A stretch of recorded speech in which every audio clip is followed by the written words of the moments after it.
डोळे बंद करा, एक खोल श्वास घ्या आणि मनाच्या गाभाऱ्यात फक्त एकच नाव ठेवा, श्री स्वामी समर्थ. जीवनात दुःख येतं, आजारी पण येतं, शरीर थकतं, मन कमकुवत होतं, पण लक्षात ठेवा, शरीर आजारी असू शकतं पण श्रद्धा आजारी कधीच नसते.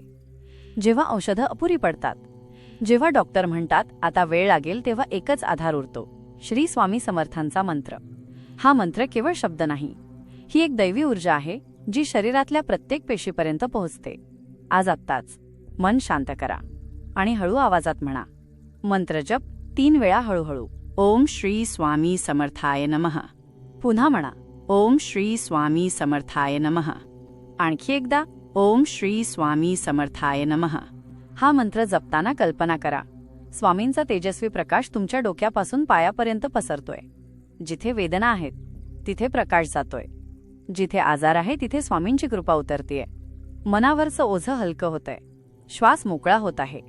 स्वामी म्हणतात, मी आहे, घाबरू नकोस. दररोज सकाळी उठल्यावर आणि रात्री झोपण्याआधी हा मंत्र किमान 11 वेळा म्हणा. औषधं शरीरावर काम करतात, पण मंत्र आत्म्यावर काम करतो. जिथे श्रद्धा आहे तिथे चमत्कार होतोच. श्री स्वामी समर्थ. आरोग्य देणारा, दुःख दूर करणारा, भक्ताच्या पाठीशी उभा राहणारा. फक्त एकच वाक्य मनात ठेवा, स्वामी माझ्यासोबत आहेत आणि मी सुरक्षित आहे. श्री स्वामी समर्थ.